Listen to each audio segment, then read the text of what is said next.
De toutes petites jumelles, portant un seau et vêtues de tenues de nettoyage, entrèrent dans l'entreprise d'un milliardaire célibataire, et ce qu'elles demandèrent le fit fondre en larmes. Avant de commencer l'histoire, n'oubliez pas de laisser un like et de vous abonner à la chaîne pour voir plus d'histoires comme celle-ci. L'horloge numérique au mur indiquait 7h32 lorsque Mark Davis franchit les portes tournantes de la tour Davis. Le bâtiment de 50 étages, tout de verre et d'acier, reflétait les premiers rayons du soleil new-yorkais. « Bonjour, monsieur Davis », lança l'agent de sécurité, du même ton respectueux que chacun adoptait à son égard. Mark se contenta d'un signe de tête. Les mots étaient une ressource qu'il préférait économiser, surtout avant sa première tasse de café. À 42 ans, Mark avait accompli ce qui aurait nécessité 3 vies à bien d'autres. Davis Enterprises dominait le marché technologique avec des innovations qui avaient transformé la manière dont le monde communiquait. Son visage apparaissait dans les magazines d'affaires et les émissions de télévision. Ce que personne ne voyait, c'étaient les nuits solitaires dans son penthouse, les repas pris seuls, l'absence de rire ou de voix, hormis celle de l'assistant virtuel qui contrôlait tout dans sa demeure. Monsieur Davis, la réunion avec les investisseurs japonais a été avancée à 9h, rapporta Hélène, son assistante personnelle, alors qu'elle marchait à ses côtés dans le hall. Mark ajusta sa cravate bleu marine. Annulez-la. Mais, monsieur, ils ont fait le voyage. Reportez à demain. Je dois d'abord examiner les chiffres du nouveau projet. Hélène acquiesça, déjà habituée aux décisions brusques de son patron. Tandis qu'elle tapait quelque chose sur sa tablette, Mark continua vers les ascenseurs privés. C'est alors que quelque chose de complètement incongru attira son attention. 2 petites filles se tenaient au milieu du hall en marbre. Mark s'arrêta, Hélène faillit lui rentrer dedans. « Qu'est-ce que c'est que ça ?» demanda-t-il en désignant du menton. Les enfants semblaient avoir environ 5 ans. Elles portaient des vêtements de nettoyage, bien qu'elles fussent propres sur elles. Chacune tenait un petit seau en plastique coloré. La plus grande avait des cheveux bruns noués en une tresse désordonnée, tandis que la plus petite avait des boucles blondes encadrant son visage rond. « Je ne sais pas, monsieur Davis. Je vais me renseigner immédiatement, » répondit Hélène en se dirigeant vers les fillettes. Mark aurait dû continuer son chemin. Ses journées étaient minutieusement planifiées, chaque minute valant des millions. Pourtant, quelque chose dans cette scène le cloua sur place. Les fillettes regardaient autour d'elles, émerveillées par l'immensité du hall. La plus petite pointa le plafond où un énorme lustre reflétait la lumière. L'aînée serrait son seau comme s'il s'agissait d'un objet inestimable. Hélène s'approcha d'elle, s'accroupissant. Mark ne pouvait entendre la conversation, mais il remarqua que la fillette à la tresse gesticulait en parlant, tandis que celle aux cheveux bouclés se cachait partiellement derrière sa sœur. Quelque chose dans cette scène le troubla. Ce n'était ni de la colère ni de l'irritation, des sentiments qu'il connaissait bien. C'était autre chose, quelque chose qu'il n'avait pas ressenti depuis longtemps. Curieux, Mark se dirigea vers le petit groupe. « Maman est très malade », dit la fillette à la tresse alors qu'il s'approchait. « Nous devons lui acheter des médicaments, mais c'est cher. Nous voulons nettoyer le sol. » La plus petite ajouta, sa voix si douce qu'elle était à peine audible, « On veut nettoyer le sol. » Elle brandit son petit seau bleu. Hélène leva les yeux, visiblement mal à l'aise de la présence de son patron. « Monsieur Davis, voici Ellie et Sophie », expliqua-t-elle, désignant d'abord la fillette à la tresse, puis celle aux cheveux bouclés. « Elle cherche du travail. »« Du travail ?» répéta Mark, ajustant ses lunettes. « Ce n'est pas un endroit pour des enfants. » Ellie s'avança, son expression étonnamment sérieuse pour quelqu'un de si jeune. « S'il vous plaît, monsieur. Nous sommes très doués pour le nettoyage. Maman nous a appris, et nous ne faisons pas de bruit. »« Et on ne fait pas de bruit ?» ajouta Sophie, toujours partiellement cachée. Mark sentit quelque chose d'étrange dans sa poitrine, un malaise qu'il ne pouvait nommer. Il jeta un coup d'œil alentour et vit quelques employés observer le tout-puissant Mark Davis, debout au milieu du hall, parlant à 2 petites filles avec des seaux. « Comment êtes-vous entré ici ?» demanda-t-il, essayant de paraître ferme. « Le monsieur de la porte est allé chercher un café », répondit simplement Ellie. « Il a dit qu'il revenait tout de suite. » Mark nota mentalement de parler au chef de la sécurité plus tard. « Vous avez des parents ?»« Juste maman, » dit Sophie. « Elle ne peut pas travailler parce qu'elle est malade. » Ellie acquiesça, ses yeux sincères fixés sur Mark. « Elle a de la fièvre et une très mauvaise toux. Le docteur a dit qu'elle a besoin d'un médicament spécial. » Mark soupira. Cela prenait beaucoup trop de temps. Hélène, appelez la sécurité pour escorter ses enfants dehors et voyez si vous pouvez trouver un tuteur. Les yeux d'Ellie s'écarquillèrent. S'il vous plaît, monsieur, nous voulons juste aider notre maman. Mark hésita un instant. Quelque chose dans les yeux de cet enfant, un mélange de détermination et de vulnérabilité, lui semblait vaguement familier. Ce n'est pas un endroit pour des enfants, répéta-t-il plus fermement, ignorant la sensation lancinante. Hélène, occupez-vous de ça. Sur ce, il se dirigea vers les ascenseurs, laissant derrière lui le bruit des seaux en plastique raclant le sol en marbre. Dans le silence de l'ascenseur privé, Mark tenta de se reconcentrer. Il avait une entreprise à diriger, des décisions importantes à prendre. Mais tandis que l'ascenseur montait silencieusement vers le 50e étage, il ne pouvait se défaire de l'image de ses yeux, surtout ceux d'Ellie, la fillette à la tresse. Il y avait quelque chose en eux, quelque chose qui le ramenait à un endroit où il ne voulait pas aller. La salle de réunion du 50e étage offrait la meilleure vue de Manhattan. À travers les baies vitrées allant du sol au plafond, on pouvait voir Central Park s'étendre comme un rectangle vers parmi les gratte-ciel. Les chiffres d'Asie dépassent les attentes, déclara Richard Barnes, le directeur financier, en pointant un graphique à l'écran. Mark acquiesça, essayant de se concentrer, mais son esprit ne cessait de revenir au hall. « Monsieur Davis ?» La voix de Richard le ramena à la réalité. « Nous avons besoin de votre décision concernant l'investissement dans la nouvelle usine. » Mark cligna des yeux, réalisant que tout le monde dans la pièce le regardait, attendant. « Approuvé. Envoyez les détails à mon email. » Les cadres échangèrent des regards, surpris par la décision rapide concernant un investissement de plusieurs centaines de millions. Le reste de la journée se déroula à peu près de la même manière. Mark, normalement si concentré, semblait distant. Lors d'une visioconférence avec Berlin, il appela le chef des opérations par le mauvais nom. Lors de l'examen du nouveau projet, il se surprit à regarder par la fenêtre, ne voyant que son propre reflet dans la vitre. « Monsieur Davis ?» La voix d'Hélène le ramena à lui. Elle se tenait à l'embrasure de la porte de son bureau, tablette à la main. « Qu'y a-t-il » demanda-t-il, plus sèchement qu'il ne l'aurait voulu. « Les fillettes. Elles sont parties. J'ai réussi à parler à une voisine qui a dit que leur mère est réellement malade. Une pneumonie, apparemment. » Mark acquiesça lentement. Pourquoi Hélène lui disait-elle cela? Et pourquoi cela l'importait-il? Hélène, elle aussi, semblait troublée. « J'ai pensé que vous aimeriez savoir. » Elle semblait si... Elle marqua une pause, cherchant le mot juste. Déterminée. Mark ajusta de nouveau ses lunettes, un geste qu'il faisait lorsqu'il était mal à l'aise. « Ce n'est pas notre problème, Hélène. Il y a des institutions qui s'occupent de ces situations. » « Bien sûr, monsieur. Désolé de vous avoir dérangé. » Quand Hélène fut partie, Mark fit pivoter son fauteuil pour faire face à la silhouette de Manhattan. Comment ces deux fillettes étaient-elles entrées là? Qu'est-ce qui leur avait fait penser qu'elles pouvaient simplement entrer dans l'un des bâtiments les plus sécurisés de New York et offrir des services de nettoyage? Les yeux déterminés d'Ellie?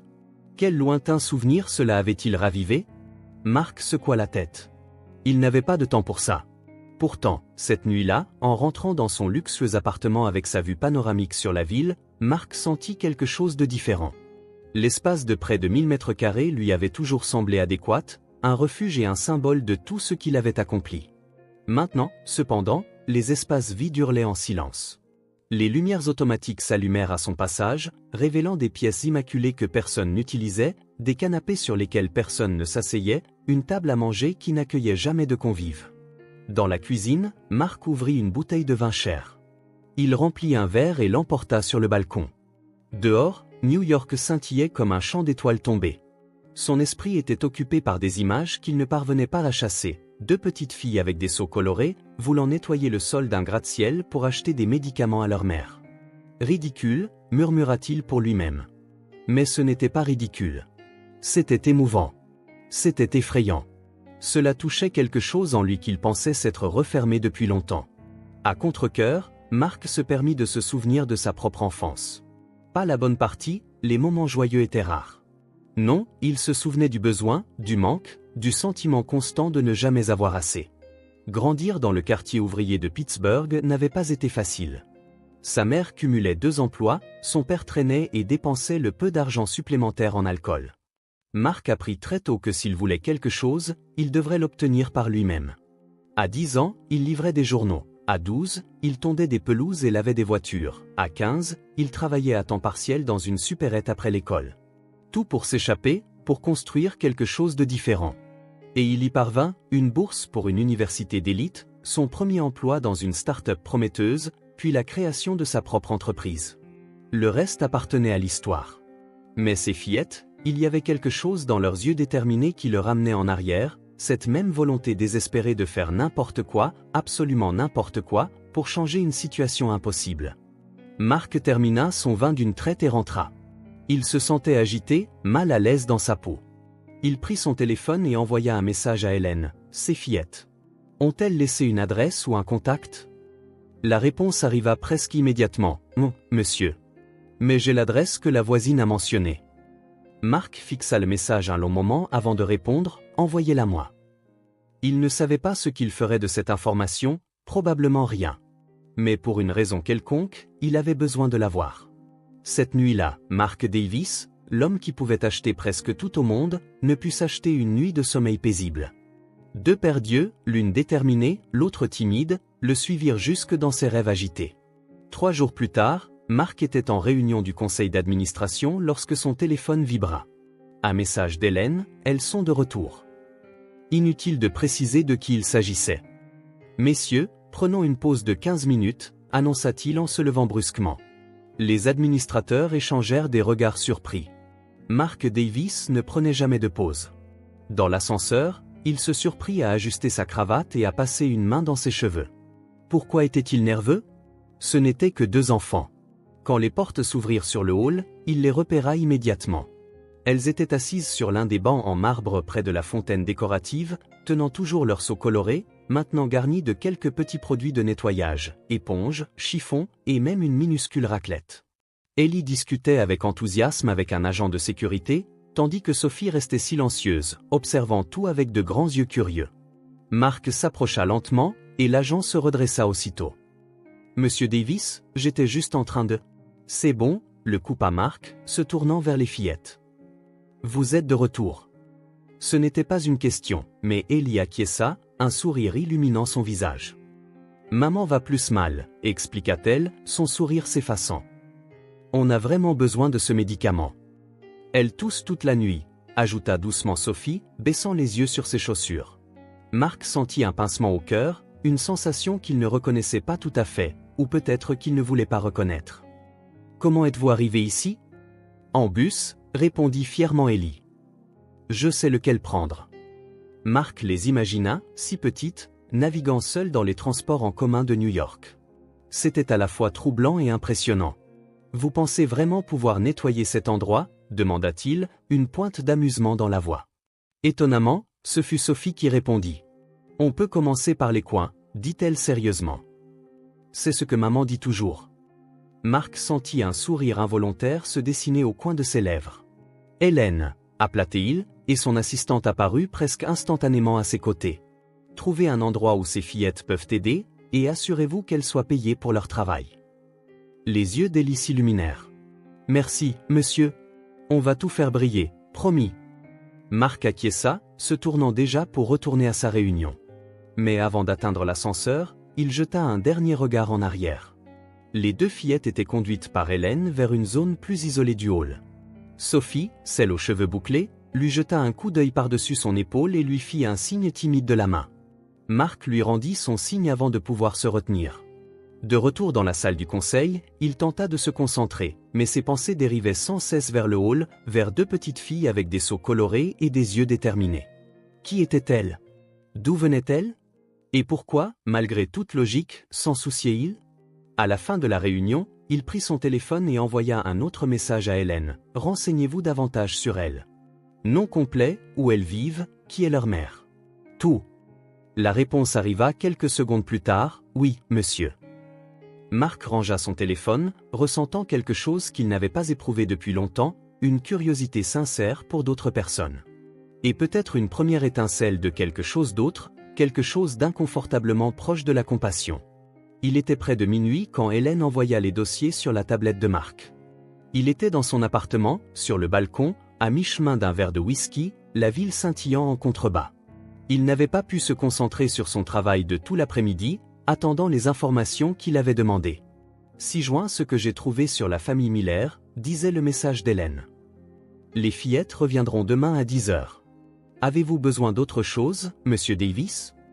Mark répondit par un simple nom et ouvrit le fichier. Un dossier contenant des documents, des photos et des informations de base apparut à l'écran. Hailey et Sophie Miller, âgées respectivement de 5 et 4 ans. Elles vivaient dans un appartement de 2 chambres dans le Queens. Elles fréquentaient l'école publique locale. Aucun nom de père sur leurs actes de naissance. Et la mère? Mark se figea en lisant le nom complet, Sarah Elizabeth Miller. La tablette faillit lui glisser des mains. Ce ne pouvait pas être? Il tapota sur la photo jointe au rapport, et son cœur s'emballa. Le visage était plus âgé, bien sûr, avec de fines rides autour des yeux et de la bouche. Les cheveux étaient différents, plus courts. Mais c'était elle, indéniablement elle. Sarah Miller. Sa Sarah. Oh mon Dieu, murmura Mark dans l'air nocturne. Des souvenirs qu'il avait enfouis profondément pendant 2 décennies commencèrent à remonter à la surface, comme des bulles montant dans un lac immobile.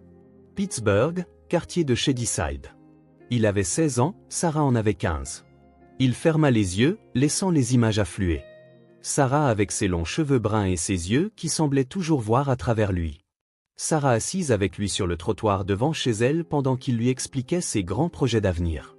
Sarah, la seule personne qui n'avait jamais ri quand il disait qu'il deviendrait riche et important un jour. Tu y arriveras, Mark, avait-elle dit. Je crois en toi. Et elle y croyait vraiment. Tandis que les professeurs le considéraient comme un énième cas désespéré d'un quartier pauvre, tandis que son père affirmait que viser trop n'apporterait que déception, Sarah le regardait avec une foi inébranlable qui alimentait ses rêves. Sarah qui l'aidait à étudier tard le soir, retournant des fiches de vocabulaire pour les examens d'entrée à l'université. Sarah qui avait célébré plus que quiconque quand il avait obtenu la bourse complète pour Yale. Sarah qui l'avait serré dans ses bras le jour de son départ et lui avait dit « Ne nous oublie pas, d'accord ?» Et il avait promis, juré qu'il reviendrait, garderait le contact, n'oublierait jamais d'où il venait. Mais ensuite, il y eut Yale. Puis un stage dans la Silicon Valley. Puis sa première start-up. Puis ses premiers millions, ses premiers amis riches et la première reconnaissance publique. Avant qu'il ne s'en rende compte, il avait rompu sa promesse. D'abord, les appels téléphoniques se firent moins fréquents, puis juste des cartes de Noël, jusqu'au jour où il cessa tout simplement. Changea de numéro, déménagea, se construisit une nouvelle vie où Pittsburgh n'était qu'une ombre lointaine, un endroit qu'il préférait oublier. Un endroit où Sarah vivait toujours, attendant. Mark rouvrit les yeux et regarda de nouveau la photo sur l'écran. Sarah Miller, mère célibataire, travaillait comme infirmière dans un hôpital communautaire du Queens jusqu'à récemment, tombant malade. Diagnostic: pneumonie sévère compliquée par une affection pulmonaire préexistante. Les fillettes avaient raison, elle avait vraiment besoin de médicaments.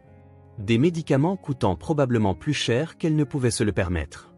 Hailey et Sophie. Les filles de Sarah. Mark étudia plus attentivement les photos des enfants maintenant. Hailey avait les yeux de sa mère, cette même détermination qu'il avait connue tant d'années auparavant. Sophie avait le sourire de Sarah, même si elle était timide, un sourire dont il se souvenait parfaitement, bien qu'il eût tenté de l'oublier. « Comment n'ai-je pas vu ?» murmura Mark pour lui-même. « Comment n'ai-je pas remarqué la ressemblance ?» Peut-être parce qu'il n'avait pas voulu voir. Peut-être parce qu'il était plus facile de traiter ses enfants comme des étrangères, comme un problème qu'il pouvait écarter avec quelques pièces de charité. Il se leva brusquement, se dirigea vers le bar et remplit à nouveau son verre de whisky, le but d'une traite, sentant la brûlure dans sa gorge. Sarah Miller était à New York. Sarah Miller était malade.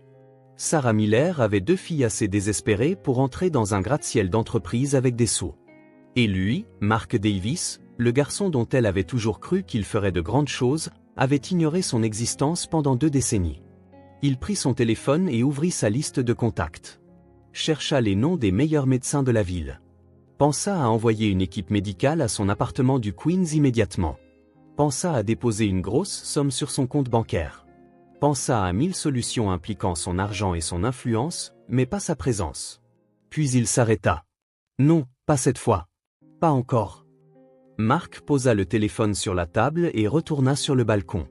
Le ciel nocturne était clair, et il pouvait voir le contour lointain du Queens de l'autre côté de la rivière. Quelque part là-bas, Sarah Miller luttait contre une maladie tandis que ses filles parcouraient la ville en essayant de trouver des moyens de l'aider. Demain, elle reviendrait dans son immeuble. Demain, il regarderait dans ses yeux ceux qui ressemblaient tant à ceux de Sarah et saurait exactement qui elles étaient. Et alors il devrait affronter le passé qu'il avait tant essayé de laisser derrière lui. Mark passa une main sur son visage, se sentant soudain beaucoup plus âgé que ses 42 ans. Il avait fui ses origines, ses racines, ses promesses. Il était devenu exactement le genre d'homme que le jeune Mark Davis aurait méprisé. Un homme qui mesurait les gens à leur valeur marchande, pas à leur caractère.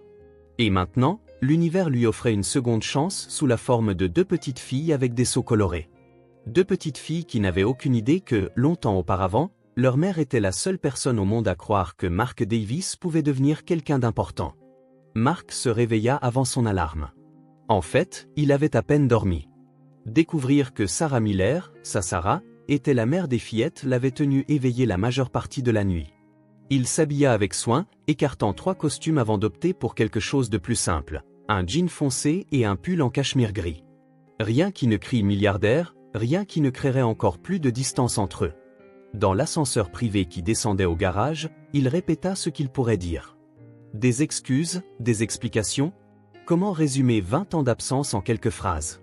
Comment justifier d'avoir rompu la promesse faite à la seule personne qui avait jamais vraiment cru en lui? Son chauffeur l'attendait, mais Mark le congédia. « Je conduis aujourd'hui, James. » L'homme parut surpris mais lui tendit les clés de l'Audi sans poser de questions. Mark n'avait pas conduit depuis des mois, peut-être des années. À New York, il était plus pratique d'avoir un chauffeur. Mais aujourd'hui, il avait besoin de contrôle, d'une distraction mécanique, de temps seul. L'adresse dans le Queens n'était pas dans un quartier dangereux, mais c'était certainement modeste. Un immeuble en briques de 4 étages sans ascenseur, un petit escalier de secours à l'avant. Mark se gara et resta assis dans la voiture quelques minutes, respirant profondément. Les fillettes, Ellie et Sophie, étaient en effet retournées à la tour Davis ce matin-là, comme promis. Cette fois, Mark les attendait dans le hall quand elles arrivèrent avec leurs seaux. Il avait une proposition différente aujourd'hui. Au lieu de nettoyer le sol, que diriez-vous de m'emmener voir votre maman? Les yeux d'Ellie s'étaient écarquillés de surprise. Vous voulez rencontrer maman? En fait, avait répondu Mark, sentant un nœud dans sa gorge, je la connais déjà. D'il y a très longtemps. Maintenant, devant l'immeuble où elle vivait, Mark tentait de calmer ses nerfs. Lui, l'homme qui concluait des affaires de plusieurs milliards de dollars sans ciller, était aussi nerveux qu'un adolescent. Il sortit finalement de la voiture, la verrouilla et se dirigea vers l'entrée. 3e étage, appartement 3B, selon les filles. En montant les escaliers, il remarqua l'état de l'immeuble, peinture écaillée, une ampoule grillée au 2e étage, une rampe desserrée par endroits. Rien de dangereux, mais des signes évidents d'entretien différé. Le genre d'endroit où les gens vivaient non par choix, mais par nécessité. Devant le 3B, Mark hésita, puis, avant de perdre son courage, il frappa 3 fois. De légers pas s'approchèrent, une toux étouffée, puis la poignée de porte tourna. Et elle était là. Sarah Miller paraissait plus âgée que sur la photo qu'Hélène avait trouvée. Son visage était pâle, avec des cernes sous les yeux. Ses cheveux bruns, maintenant parsemés de quelques mèches grises, étaient tirés en un chignon désordonné. Elle portait une simple robe de chambre sur un t-shirt et un pantalon de pyjama. Elle était clairement malade, mais ses yeux, ceux qu'il avait toujours vus tels qu'il était vraiment, avaient toujours la même lueur. Un instant, aucun ne parla. Sarah le dévisagea, d'abord avec confusion, puis avec une lente reconnaissance qui se transforma en quelque chose d'indescriptible, surprise, joie et douleur, tout à la fois. Sa voix sortit, en partie à cause de la maladie, en partie à cause de l'émotion. « Salut Sarah », réussit-il à dire, sa voix plus basse qu'il ne l'aurait voulu. Elle s'appuya contre le chambranle de la porte comme si elle avait besoin de soutien. « Comment? Sarah, comment as-tu? »« Maman !» La voix excitée d'Ellie interrompit. Les fillettes apparurent derrière Mark, portant leurs seaux. « Regarde qui on a amené. » Sophie courut en avant et serra les jambes de sa mère. « Il possède le grand immeuble, maman. Il nous a donné du travail. » Sarah regarda ses filles, puis Mark, commençant à comprendre la situation. « Vous deux, vous êtes allés à ?» Elle toussa, une toux profonde et inquiétante. « Son immeuble ?» Mark acquiesça, se sentant comme dans un rêve. « Pouvons-nous entrer ?» demanda-t-il doucement. je crois que nous avons beaucoup de choses à nous dire. Sarah n'hésita qu'une seconde avant de s'écarter pour les laisser entrer. Bien sûr. Désolé pour le désordre, je n'ai pas eu beaucoup de visiteurs ces derniers temps.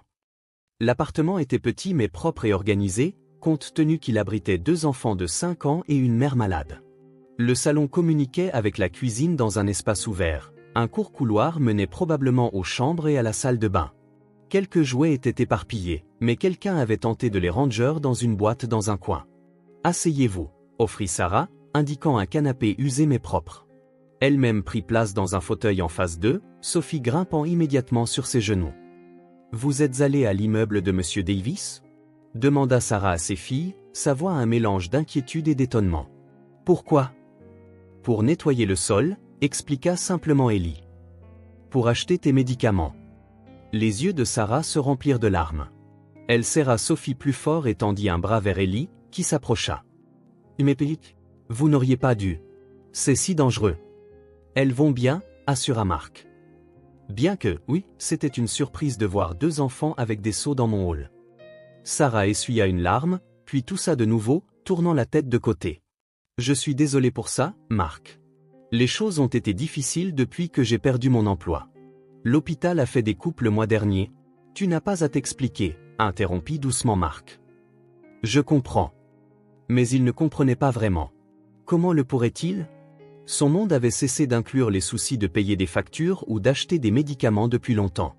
Les filles, dit Sarah, se remettant de la toux, pourquoi n'iriez-vous pas chercher ce dessin que vous avez fait hier pour le montrer à Monsieur Davis ? Ellie et Sophie coururent dans le couloir, laissant les adultes seuls. Un lourd silence s'installa entre eux. Pas inconfortable, juste plat. Plein de mots non dits, d'années perdues, d'une reconnaissance mutuelle que quelque chose était en train de changer. J'ai l'air différente, dit finalement Sarah, un léger sourire jouant sur ses lèvres. Tu as l'air important. Marc haussa les épaules, soudain gêné par son pull en cachemire qui coûtait probablement plus cher qu'1 mois de loyer pour cet appartement. Les apparences peuvent être trompeuses. Non. Tu as réussi. Sarah le regarda droit dans les yeux. Je t'ai vu aux informations. J'étais fière. Et tu m'as manqué. La sincérité de sa voix le frappa comme un coup de poing. Il n'y avait aucun ressentiment, aucune accusation. Juste une simple déclaration honnête. Marc déglutit difficilement. J'aurais dû garder le contact. J'aurais dû revenir, comme je l'avais promis. Sarah toussa de nouveau, plus intensément cette fois. Quand la quinte fut passée, elle parut plus pâle. Marc, tu n'as pas besoin de... Si, j'en ai besoin, dit-il en se penchant en avant, les coudes sur les genoux. J'ai tout conquis et j'ai essayé d'effacer d'où je venais. Je pensais que ce serait plus facile. Elle acquiesça, compréhensive.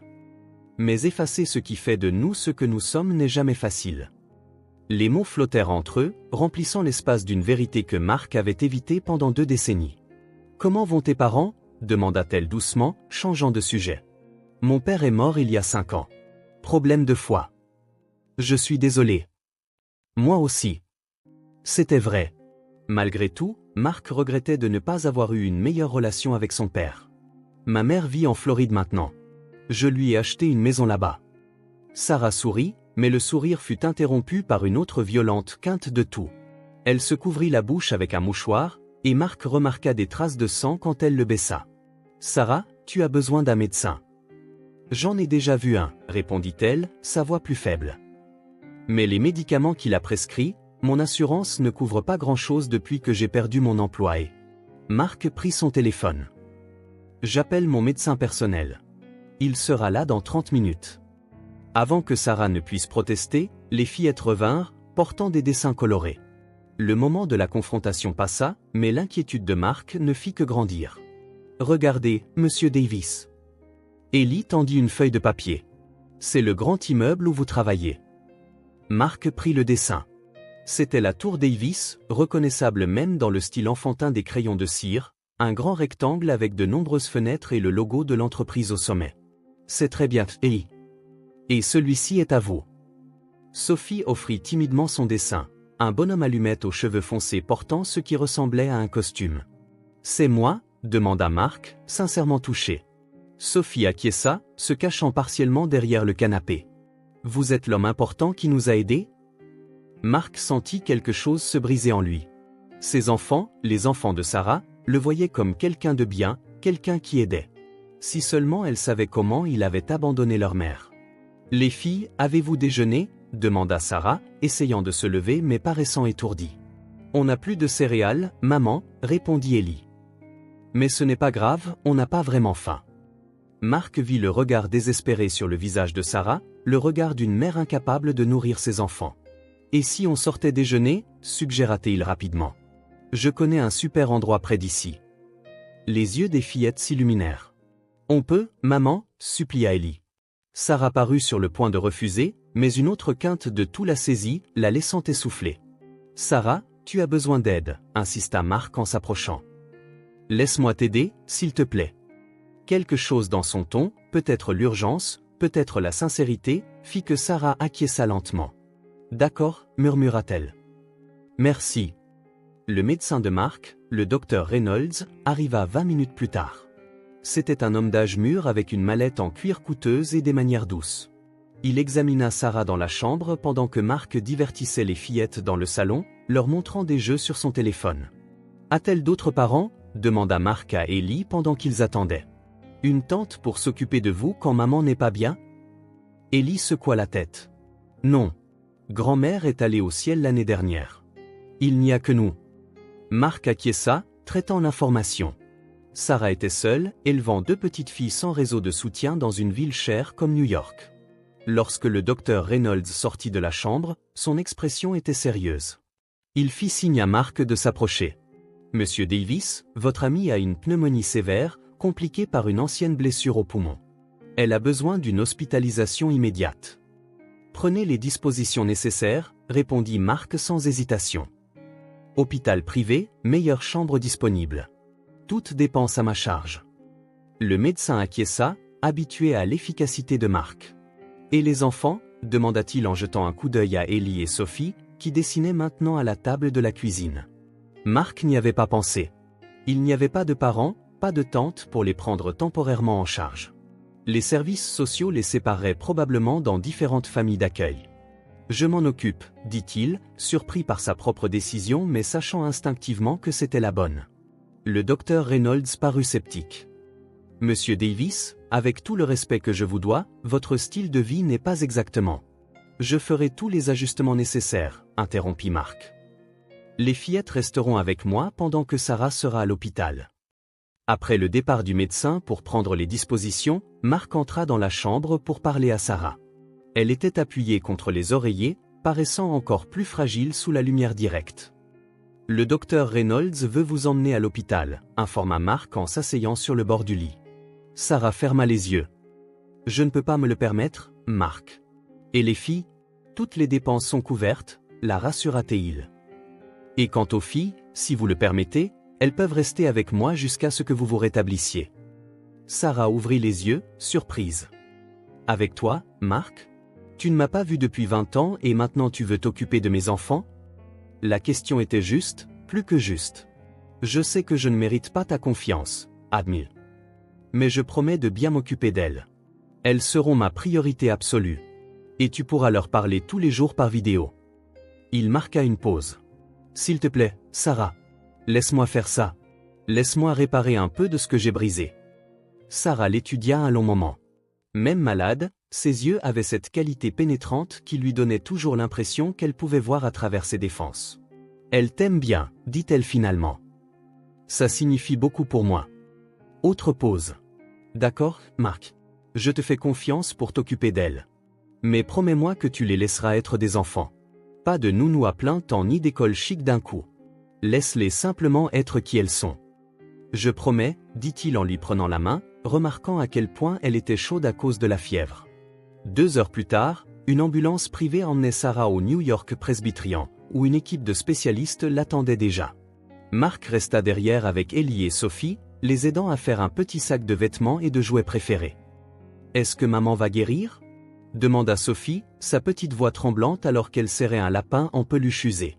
Marc s'accroupit à sa hauteur. « Les médecins vont très bien s'occuper d'elle, » promit-il. « Et pendant ce temps, vous resterez avec moi. Ce sera comme une aventure. » Ellie, plus perspicace, observait Marc avec un sérieux dépassant son âge. « Tu connaissais maman avant, n'est-ce pas? Quand vous étiez enfant ?» Marc acquiesça, surpris par la perspicacité de la fillette. « Oui, Ellie. Ta maman était ma meilleure amie pendant longtemps. »« Et puis tu t'es perdu ?» demanda Sophie. Marc prit une profonde inspiration. « Je me suis perdu, » corrigea-t-il doucement. « Ta maman a toujours su exactement qui elle était. » Alors qu'il regardait les filles finir de faire leurs valises dans le petit appartement, entouré des signes d'une vie difficile, piles de factures impayées, médicaments, vêtements bien entretenus mais visiblement usés, Marc sentit tout le poids du vide qu'il avait laissé derrière lui. Ce n'était pas seulement Sarah qui l'avait abandonné, c'était la chance de faire partie de quelque chose de réel, de sincère. La chance de garder ses racines, de se souvenir d'où il venait, qui l'avait aidé à y arriver. Maintenant, en regardant ses filles, des enfants qui auraient pu facilement être les siens aussi, dans une autre vie, un autre chemin, Marc réalisa combien il avait perdu dans sa quête pour devenir quelqu'un d'important. Il avait conquis le monde, comme il l'avait prévu, mais le prix était d'avoir laissé derrière lui la seule personne qui avait jamais vraiment cru qu'il le pouvait. L'ascenseur privé de l'immeuble Wellington montait silencieusement, transportant 3 personnes dont les vies n'auraient pu être plus différentes quelques heures auparavant. Mark Davis fixait les numéros d'étage numériques changeants tandis qu'Ellie et Sophie, chacune tenant un petit sac à dos, regardaient les boutons lumineux avec fascination. « Ton immeuble est plus haut que ton bureau ?» demanda Ellie, rompant le silence. « Non, » répondit Mark. « Mais j'habite au dernier étage. » Sophie se rapprocha de la paroi réfléchissante de l'ascenseur, fixant son propre reflet. « C'est joli ici, » dit-elle doucement. Marc se contenta d'acquiescer, son esprit toujours à l'hôpital où ils avaient laissé Sarah 3 heures plus tôt. Les médecins utilisaient des termes techniques, pneumonie bilatérale, faible saturation en oxygène, possible assistance respiratoire. Il comprenait les mots, mais ce qu'il comprenait vraiment, c'était la peur dans ses yeux quand elle avait dit au revoir à ses filles. Ce ne sera que pour quelques jours, avait-il promis, sans savoir si c'était vrai. Que diable était-il en train de faire? Mark Davis, PDG de Davis Enterprises, l'homme qui gérait les réunions du conseil d'administration d'une main de fer, qui concluait des affaires de plusieurs millions de dollars sans hésitation, serait désormais responsable de 2 enfants de 4 et 5 ans qu'il connaissait à peine. L'ascenseur s'arrêta en douceur au 47e étage. Les portes s'ouvrirent directement sur le hall de son appartement. « Waouh !» s'exclama Ellie, les yeux écarquillés. « Et tu vis ici tout seul ?» « Oui », répondit Marc, en entrant un code sur le panneau de sécurité à côté de la porte. « Juste moi. »« Tu n'as pas peur ?» demanda Sophie, serrant plus fort son sac à dos. La question le prit au dépourvu. « Peur de quoi ?»« Du noir », expliqua Sophie, interprétant sa confusion. « La nuit. » Marc ne savait pas trop quoi répondre. Il n'y avait jamais pensé. La peur du noir était aussi éloignée de ses préoccupations quotidiennes que de s'occuper de 2 jeunes enfants. « Vous devez avoir faim, » dit-il, changeant de sujet alors qu'il les guidait à l'intérieur. L'appartement de Marc occupait tout l'étage, avec des baies vitrées allant du sol au plafond offrant une vue panoramique de Manhattan. La décoration était minimaliste, des tons de gris, de blanc et de noir, des meubles de designers italiens, des œuvres d'art contemporain au mur. Il n'y avait pas de photos personnelles, pas de jouets, aucun signe que quelqu'un y vivait vraiment. Les fillettes s'arrêtèrent à l'entrée du salon principal, clairement impressionnées et un peu intimidées. « Vous pouvez entrer » encouragea Marc. « Faites comme chez vous. » Sophie fit 2 pas hésitants sur le sol en marbre poli, puis s'arrêta de nouveau. « Ça glisse » nota-t-elle, préoccupée. « Et il n'y a pas de couleur » ajouta Ellie en regardant autour d'elle. « Ta maison est toute grise. » Marc regarda son propre appartement à travers leurs yeux pour la première fois et réalisa à quel point il était vraiment froid et impersonnel. Cliniquement parfait, esthétiquement plaisant, totalement sans vie. « Pourquoi n'y a-t-il pas de photos ?» demanda Ellie, pointant un mur où était accrochée une coûteuse peinture abstraite. « Je ne prends pas beaucoup de photos, » répondit Marc, soudain sur la défensive. « Maman a des photos de nous partout, » dit Sophie. « Même dans la salle de bain. » Marc les conduisit dans le couloir vers les chambres. Son appartement comptait 4 suites, mais une seule était utilisée.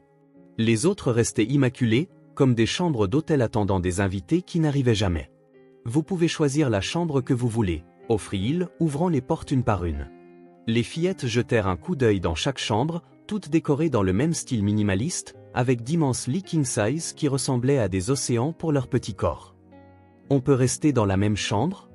demanda Sophie, la voix tremblante. « Je n'aime pas dormir seule. »« Bien sûr, » répondit Marc rapidement, soulagé qu'elle n'occupe pas des chambres séparées. « Vous pouvez rester ensemble. » Elles choisirent la chambre avec la meilleure vue sur Central Park.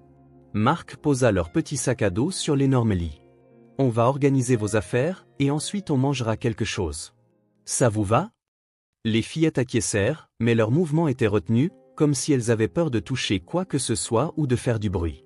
Ce comportement, si différent de l'exubérance naturelle qu'elles montraient dans leur propre appartement, dérangeait Marc. « Vous pouvez sauter sur le lit si vous voulez, dit-il soudain. Et crier aussi. C'est permis. » Ellie et Sophie échangèrent des regards incertains. « Vous êtes sûre ?» demanda Ellie. « Absolument. » Encore hésitante, Ellie grimpa sur le lit et fit un petit saut. Quand Marc ne protesta pas, elle sauta plus haut. Sophie la rejoignit bientôt, et en quelques secondes, elle rebondissait et riait, le son résonnant dans un appartement qui n'avait jamais entendu de rire d'enfant auparavant. Quelque chose se détendit en Marc alors qu'il les regardait. Le son des éclats de rire remplit l'espace vide, transformant momentanément le showroom en quelque chose de plus proche d'un foyer. La cuisine de Marc était un monument à la technologie moderne. Des appareils électroménagers haut de gamme brillaient sous un éclairage intégré, tous impeccablement propres, la plupart rarement utilisés. Il commandait habituellement dans des restaurants gastronomiques ou mangeait à l'extérieur. « Qu'est-ce que vous mangez habituellement pour le dîner ?» demanda-t-il en ouvrant le réfrigérateur presque vide. « Quelques bouteilles d'eau, une bouteille de champagne, quelques citrons. »« Des nouilles avec de la sauce rouge », répondit promptement Ellie. « C'est le meilleur du monde, surtout quand maman met du fromage dessus », ajouta Sophie, maintenant plus bavarde dans le nouvel environnement. Marc fixa le réfrigérateur vide. Pas de nouilles, pas de sauce, pas de fromage. Je suppose qu'il va falloir commander, admit-il. Vous aimez la cuisine italienne? Je connais un excellent restaurant qui livre. Les fillettes hochèrent la tête avec enthousiasme. Marc attrapa son téléphone et passa la commande. Spaghettis à la sauce tomate pour les enfants, une salade César pour lui-même. Pendant qu'ils attendaient, il réalisa qu'il avait besoin de bien plus que de la nourriture pour s'occuper correctement d'elle. « Avez-vous besoin de quelque chose de spécial pour le coucher ?» demanda-t-il. « Un rituel ?» Ellie réfléchit un moment. « Maman nous lit toujours une histoire avant de dormir, » expliqua-t-elle. « Et elle laisse une petite lumière allumée pour Sophie. Et elle nous brosse les cheveux 100 fois, » ajouta Sophie, « pour qu'ils soient brillants comme le soleil. » Marc prit mentalement note, histoire, veilleuse, brossage de cheveux. « J'ai quelques livres, » dit-il, bien qu'il sût que ces livres, principalement des biographies d'affaires et des traités économiques, n'intéresseraient guère de jeunes enfants. « Nous avons apporté notre préféré, » dit Ellie en courant vers la chambre. Elle revint avec un livre fin et usé, ses pages douces à force d'être manipulées. Aujourd'hui, il s'appelle L'Arbre généreux. Maman dit qu'il est à la fois triste et heureux. Marc prit le livre, se souvenant vaguement de l'histoire d'un arbre qui donne tout à un garçon qu'il aime. Il accepta de le lire plus tard, mais nota mentalement d'acheter plus de livres pour enfants dès que possible. Le dîner arriva, et il fut confronté à un nouveau défi, mettre la table pour des enfants. Ses assiettes en porcelaine fine et ses lourds couverts en argent semblaient inadaptés à de petites mains. Pourtant, il n'avait pas d'alternative. « Attention, c'est chaud », avertit-il en servant de plus petites portions dans les assiettes coûteuses. Sophie regarda l'énorme fourchette en argent, clairement intimidée. « C'est trop grand, » dit-elle. Marc improvisa, trouvant des cuillères à dessert qui semblaient plus maniables. Les fillettes mangèrent avec appétit, bien qu'elles fissent un petit désordre sur la nappe italienne importée. Marc découvrit que cela ne le dérangeait pas. Après le dîner, le défi suivant, l'heure du bain. Il guida les filles vers la salle de bain de la suite, dotée d'une immense baignoire à remous qu'il n'avait jamais utilisée. « Pouvez-vous vous laver toute seule ?» demanda-t-il, incertain de son rôle dans le processus. « J'aide Sophie », répondit sérieusement Ellie. « Mais maman vérifie toujours si on s'est lavé derrière les oreilles. » Marc remplit la baignoire d'eau tiède, trouva un savon doux qu'il espérait convenir aux enfants, et les laissa se laver, vérifiant occasionnellement. Les produits de bain de luxe qu'il conservait, emballages noirs élégants au nom français, semblaient totalement inappropriés pour des enfants. Après leur bain, les fillettes portèrent les pyjamas qu'elles avaient apportés, simples mais propres, déjà un peu petits pour elles. Celui de Sophie avait des imprimés de licorne, celui d'Ellie des étoiles et des fusées. Marc sentit un pincement en réalisant à quel point ces objets étaient personnels, contrastant avec le fond monochrome de son appartement. « Et maintenant ?» demanda-t-il, réalisant qu'il n'avait aucune idée de quoi faire avec 2 enfants propres et bien nourris pour les heures restantes avant le coucher. Ellie regarda autour du salon spacieux, ses yeux se posant sur les grands canapés de designer. « On peut construire une cabane ?» demanda-t-elle avec hésitation. « Une cabane ? Avec des draps et des oreillers ?» expliqua Sophie avec enthousiasme. « Maman fait toujours ça quand il pleut. » Marc essaya d'imaginer ces draps en coton égyptien drapés sur ses meubles de designer, formant des tentes de fortune. L'idée semblait absurde. D'un autre côté, que ferait-il d'autre avec elle? Leur montrer des tableurs financiers? D'accord, accepta-t-elle. Construisons une cabane. Les sourires qui illuminèrent leur visage valaient chaque centime de ces draps coûteux. Pendant l'heure suivante, Mark Davis, l'homme qui dirigeait une entreprise mondiale, prit des ordres de 2 petites filles sur la bonne façon de positionner des draps sur des chaises et le canapé pour créer le plafond parfait pour la cabane. Des oreillers en soie furent disposés sur le sol comme des lits. Des gobelets en plastique, les seuls qu'il trouva, devinrent des téléphones pour des conversations imaginaires. « Tu dois le tenir comme ça », instruisit Ellie, lui montrant comment tenir le gobelet à son oreille. Ensuite, parle fort pour que l'autre personne puisse entendre. Marc obéit, se sentant ridicule alors qu'il parlait dans un gobelet, mais étrangement libéré. « Allô ? Qui est à l'appareil ?» dit-il dans le téléphone de fortune. « C'est le roi de la montagne magique », répondit Sophie depuis son propre gobelet, sa petite voix débordant d'autorité. « Nous avons besoin de plus d'oreillers dans le royaume. » Marc ne put s'empêcher de rire, un son que son appartement entendait rarement. Il alla chercher plus d'oreillers, y compris certains décoratifs jamais vraiment utilisés, seulement placés de manière décorative par son architecte d'intérieur. À l'intérieur de la cabane de drap, assis maladroitement sur le sol, les jambes croisées, Marc écouta les histoires fantastiques que les filles inventaient sur des royaumes magiques, des princesses guerrières et des dragons amicaux. Occasionnellement, elle l'incluait dans le conte, généralement comme un gentil géant gardant le trésor. « Tu es vraiment grand », observa Sophie, le regardant avec admiration. « Plus grand que tout le monde ?» Ellie acquiesça, puis devint sérieuse. « Quand est-ce que maman revient ?» La question prit Marc au dépourvu. Il tripota le bord d'un drap, gagnant du temps. « Les médecins s'occupent très bien d'elle », répondit-il finalement.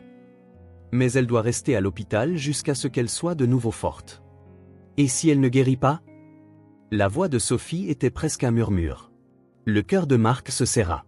Comment pouvait-il les rassurer sur une peur qu'il partageait lui-même? « Votre mère est très forte, » dit-il, choisissant ses mots avec soin. « Elle veut revenir vers vous plus que tout au monde. » Ellie étudia son visage comme si elle cherchait des mensonges. « Promets que tu ne nous quitteras pas. » La question était si simple et directe qu'elle frappa Marc comme un coup de fouet. Ses enfants avaient déjà tant perdu. Leur grand-mère récemment, maintenant leur mère temporairement hospitalisée. Leur peur de l'abandon était palpable. « Je promets », répondit-il, se surprenant lui-même par la fermeté de sa voix. « Je ne vais nulle part. » Sophie grimpa sur ses genoux sans prévenir. Elle était si légère, si petite contre sa grande carrure. Instinctivement, Marc passa un bras autour d'elle, sentant sa douce respiration contre sa poitrine. « Tu sens différent de papa », murmura-t-elle, somnolente. Marc se figea. « Tu as connu ton père ?»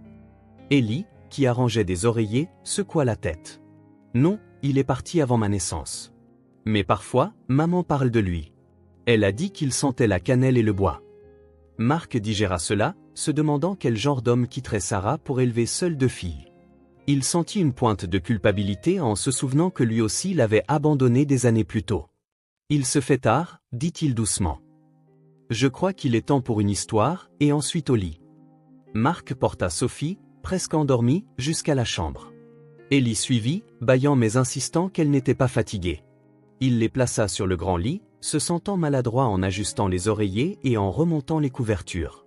La lumière, lui rappela Sophie, les yeux déjà clos. Marc trouva une petite lampe sur la table de chevet et la laissa allumer. Puis il prit l'arbre généreux et commença à lire. L'histoire était simple mais profonde, sur le don et la réception, l'amour inconditionnel, le cycle de la vie. En lisant, Marc sentit l'ironie. Il était comme le garçon qui prenait tout de l'arbre sans rien donner en retour. Sarah et ses fillettes étaient comme l'arbre, lui offrant quelque chose dont il n'avait pas su qu'il avait besoin. Au moment où il termina, Sophie dormait profondément. Ellie luttait contre le sommeil, les yeux lourds. « Marc » marmonna-t-elle. « Oui. Tu as aimé notre cabane » Il sourit sincèrement. « C'était la meilleure cabane que j'ai jamais vue. »« On peut en faire une autre demain » demanda-t-elle, fermant enfin les yeux. « Bien sûr. » Marc resta assis là quelques minutes de plus, regardant les deux fillettes dormir dans l'immense lit, leurs visages détendus dans le sommeil, confiantes qu'elles étaient en sécurité, que quelqu'un s'occupait d'elles. La responsabilité pesait sur lui comme jamais auparavant. Il se leva doucement et quitta la pièce, laissant la porte légèrement entr'ouverte. Dans le salon, il contempla le désordre qu'elles avaient fait, draps coûteux froissés, oreillers éparpillés, gobelets en plastique sur le sol. Normalement, il aurait appelé immédiatement le service de nettoyage. Aujourd'hui, il décida de tout laisser tel quel. La cabane imparfaite, construite avec des rires et de l'imagination, semblait être le seul objet authentique dans son appartement digne d'un magazine. Vérifiant son téléphone, il vit des dizaines de mails non lus, d'appels manqués et de messages textes. Le monde qu'il avait construit continuait de tourner, exigeant son attention. Mais pour la première fois depuis des années, Marc ne ressentit aucune urgence à répondre. Au lieu de cela, il s'assit sur le canapé et prit un bloc-notes. Il commença à faire une liste, assiettes et couverts pour enfants, livres d'histoire, nouveaux vêtements, vérifier les tailles, jouets, nourriture que les enfants mangent, veilleuse pour la chambre. La liste s'allongeait. Plus il y pensait, plus il réalisait à quel point il n'était pas préparé à s'occuper de deux enfants. Il n'avait aucune idée des aliments qui convenaient, des routines qu'elle devait suivre, de la manière de gérer les maladies infantiles ou les cauchemars. Mark Davis, l'homme qui planifiait des acquisitions d'entreprises de plusieurs milliards de dollars avec aisance, faisait maintenant face à son plus grand défi, créer un environnement accueillant pour deux petites filles vulnérables. J'ai besoin d'annuler toutes les réunions cette semaine. Situation personnelle. J'ai aussi besoin que vous organisiez certaines choses pour l'appartement dès demain matin. Il joignit la liste qu'il avait faite, ajoutant « autre chose dont des enfants de 4 et 5 ans pourraient avoir besoin ». La réponse d'Hélène arriva presque immédiatement, montrant pourquoi elle était une assistante si précieuse. Compris. Je réorganise votre emploi du temps maintenant. Les articles seront livrés avant 8 heures. J'inclurai quelques suggestions supplémentaires. Avez-vous besoin d'aide avec les enfants ? Marc y réfléchit. Il serait plus facile d'engager une nounou professionnelle, quelqu'un qui saurait quoi faire. Mais d'une manière ou d'une autre, cela lui semblait mal. Il avait promis à Sarah qu'il s'occuperait personnellement de ses filles. Et, étonnamment, il avait apprécié les dernières heures, malgré l'anxiété et l'incertitude. Non, merci. Je peux m'en occuper. Il éteignit son téléphone et retourna à la porte de la chambre, regardant une fois de plus les deux petites silhouettes endormies. Demain, il rendrait visite à Sarah à l'hôpital. Il devrait faire face à des investisseurs impatients et à des projets retardés. Il devrait trouver comment faire des pancakes ou ce que les enfants mangeaient au petit déjeuner. Mais pour l'instant, Mark Davis, le géant gardien du trésor selon les histoires d'Ellie et Sophie, observait simplement, émerveillé par la simplicité et la profondeur de ce qu'il ressentait. Pour la première fois depuis des années, Mark ne se sentait pas seul dans son appartement. La présence des fillettes avait transformé l'espace en autre chose, quelque chose d'imparfait, de désordonné et d'infiniment plus vivant. L'homme qui avait bâti un empire financier avait passé la nuit à construire une cabane de draps. Et, étonnamment, la deuxième réalisation semblait bien plus significative que la première. L'hôpital presbytérien était l'un des meilleurs de New York, ce qui se reflétait dans le luxe discret de la chambre privée où Sarah était admise. Contrairement aux salles communes avec leur séparation par rideaux et leurs lumières fluorescentes implacables, ici il y avait de l'intimité, une vue sur le parc et même des fleurs fraîches, quelque chose que Mark soupçonnait le docteur Reynolds d'avoir arrangé à sa demande. Mark s'arrêta sur le seuil, observant Sarah avant de s'annoncer. Elle semblait dormir, connectée à un moniteur cardiaque et à un tube à oxygène. Son visage était toujours pâle, mais plus de ce ton grisâtre effrayant d'il y a 3 jours. Les médecins disaient qu'elle répondait bien aux antibiotiques, bien qu'elle aurait besoin d'au moins une autre semaine à l'hôpital. Il s'éclaircit doucement la gorge, ne voulant pas la surprendre. Sarah ouvrit les yeux, sa voix encore faible. Un petit sourire se forma quand elle le vit. « Tu es venu. »« Bien sûr que je suis venu, » dit-il en s'approchant. Il posa un petit vase de marguerite sur la table de chevet. Les filles ont fait une carte, mais je l'ai laissée dans la voiture. Je suis un peu... Il fit un geste vague, désorganisé ces derniers temps. Le sourire de Sarah s'élargit alors qu'elle l'étudiait. Mark avait l'air bien différent de l'homme d'affaires impeccable qu'il était. Il portait un jean et un simple t-shirt bleu, tous deux légèrement froissés. Ses cheveux, habituellement parfaitement coiffés, étaient en désordre, comme s'il y avait passé les mains plusieurs fois. Des ombres sous ses yeux laissaient deviner des nuits blanches. Mais il y avait autre chose, une détente dans ses épaules, une douceur dans son regard qu'elle n'avait pas vue depuis leur adolescence. « Tu t'occupes bien d'elle » demanda-t-elle, lui faisant signe de s'asseoir sur la chaise à côté du lit. Mark laissa échapper un léger rire en s'asseyant. « Je crois que ce sont elles qui s'occupent de moi. » Un autre moment de silence passa, pas gênant, juste plein.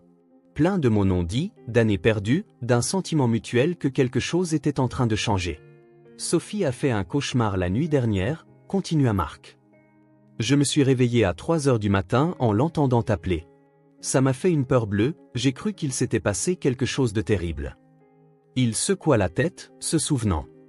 Elle était si effrayée, quelque chose à propos d'un monstre géant qui voulait emmener. J'ai fini par dormir par terre à côté de leur lit. « Comment as-tu géré ça » demanda Sarah, curieuse. « Eh bien, d'abord j'ai vérifié sous le lit, dans les placards, derrière les rideaux, toute la routine, répondit Mark avec un petit sourire. Puis j'ai inventé une histoire sur place, à propos d'un monstre qui voulait juste des amis mais ne savait pas comment demander. À la fin, on a fabriqué un spray anti-monstre avec de l'eau et un peu de parfum dans un vaporisateur. » Sarah rit, déclenchant une brève toux. Quand elle se remit, ses yeux brillaient d'amusement. « On dirait que tu deviens un expert. »« Loin de là, » admit Mark en s'ébouriffant les cheveux déjà en désordre. « Hier matin, pendant que je faisais des pancakes qui, soit dit en passant, ressemblaient plus à du ciment, Ellie m'a demandé pourquoi je n'avais jamais eu d'enfant. J'ai failli brûler toute la cuisine. »« Et qu'as-tu répondu » demanda doucement Sarah.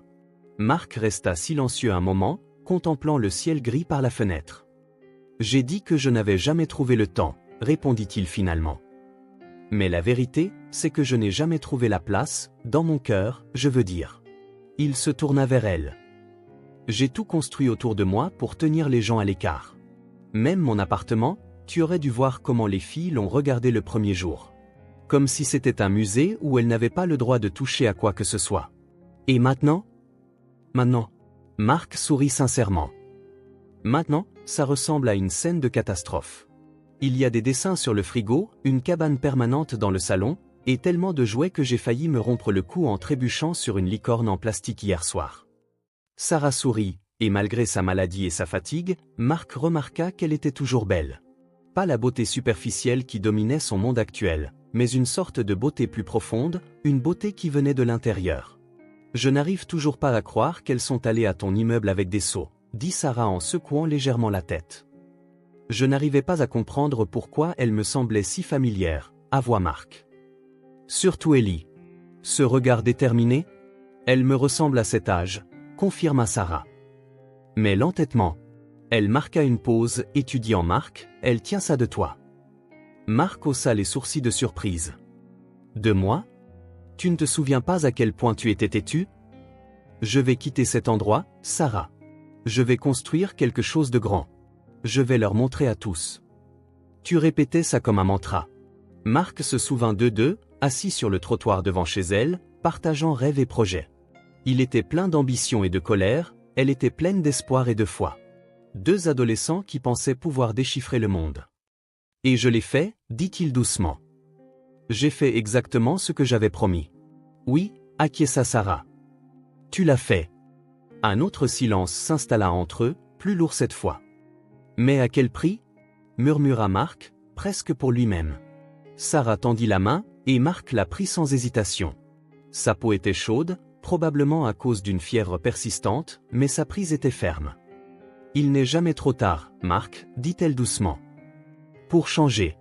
Pour trouver de la place. » Mark sentit quelque chose se briser et se reconstruire en lui, comme une vague s'écrasant sur le rivage pour se reformer ensuite dans la mer. Il regarda leurs mains entrelacées, les siennes petites, les siennes grandes, et sentit une certitude qu'il n'avait pas connue depuis des années. « Merci de ne jamais m'avoir oublié, » dit-il, la voix basse mais claire. Sarah lui serra doucement la main. « Comment aurais-je pu » Ils restèrent ainsi un long moment, connectés par leurs mains, par des souvenirs partagés, par une compréhension qui transcendait les mots. Dehors, la ville continuait son rythme effréné, indifférente. Dans le calme de cette chambre d'hôpital, quelque chose d'ancien se renouvelait, et quelque chose de nouveau commençait à grandir. Marc réalisa que pendant des années, il avait assimilé le succès à des acquisitions, entreprises, propriétés, comptes bancaires. Maintenant, à côté de ce lit d'hôpital, tenant la main de la femme qui avait été autrefois sa meilleure amie, il commençait à comprendre que le vrai succès concernait davantage les connexions que les collections. Les filles avaient raison. Elles s'occupaient de lui bien plus qu'il ne s'occupait d'elles. Et pour la première fois depuis qu'il avait quitté Pittsburgh, Mark Davis se sentit vraiment chez lui. « Oncle Mark, le petit déjeuner est prêt ?» La voix d'Ellie résonna dans l'appartement, tirant Mark de son sommeil léger. Il ouvrit les yeux, momentanément confus. Il avait de nouveau dormi sur le canapé, entouré de dessins colorés et d'une pile de livres pour enfants sur la table basse. Son ordinateur portable affichait toujours des emails sans réponse. « Oncle Mark !» Ellie apparut dans l'embrasure de la porte, déjà habillée, les cheveux en désordre. « Sophie a faim. »« Moi aussi. » Mark se redressa en se frottant les yeux. Une semaine s'était écoulée depuis qu'il avait amené les filles dans son appartement, une semaine qui avait bouleversé sa vie. « J'arrive, » dit-il en réprimant un bâillement. « Qu'est-ce que vous voulez aujourd'hui? Céréales? Toast? Pancakes ?» Sophie apparut derrière sa sœur, serrant son lapin en peluche usée. Avec des visages contents dessus, comme hier. Marc sourit. Ses talents culinaires étaient encore limités, mais il maîtrisait quelques bases, y compris les pancakes avec des fruits pour faire des visages souriants, rapidement devenu le petit déjeuner préféré des filles. Pancakes à visage souriant, alors, accepta-t-il en se levant. Mais d'abord, quelqu'un doit se brosser les dents. Les deux fillettes coururent vers la salle de bain, se disputant pour y arriver la première. Marc suivit plus lentement, s'arrêtant pour apprécier tous les changements dans son appartement. Ce qui avait été autrefois un espace minimaliste et immaculé semblait maintenant vivant. Les dessins des filles décoraient les murs, scotchés ici et là. Des jouets colorés occupaient les coins où trônaient autrefois des sculptures abstraites. La cabane de drap était devenue une structure permanente, maintenant renforcée de coussins et de guirlandes lumineuses. Dans la cuisine, Marc préparait la pâte à pancakes tout en écoutant les filles se disputer sur la meilleure brosse à dents. Il se déplaçait avec une familiarité nouvelle, trouvant ustensiles et ingrédients sans chercher. Quand Hélène avait envoyé les fournitures pour enfants ce premier matin, Marc s'était senti complètement perdu. Maintenant, juste une semaine plus tard, il établissait une routine. « Je peux aider ?» Ellie entra dans la cuisine, grimpant sur un petit tabouret que Marc avait acheté pour que les filles puissent atteindre le comptoir. « Bien sûr. » Marc lui tendit une cuillère en bois. « Remue la pâte pendant que je coupe les fruits pour les visages. » Alors qu'ils travaillaient côte à côte, Marc remarqua à quel point Ellie ressemblait à Sarah, non seulement physiquement, mais dans sa détermination et son approche pratique. Sophie, en revanche, était plus rêveuse, plus sensible. Elle se complétait parfaitement. « Oncle Marc, » dit soudain Ellie, se concentrant sur le mélange de la pâte. « Tu vas être notre papa maintenant ?» La question le prit complètement au dépourvu. Marc faillit laisser tomber le couteau qu'il utilisait pour trancher des fraises. « Non, Ellie, » répondit-il avec précaution. « Vous avez déjà une maman merveilleuse qui sera bientôt à la maison. J'aide juste pour l'instant. » Ellie acquiesça, assimilant ses paroles. « Mais tu peux toujours être notre oncle, n'est-ce pas?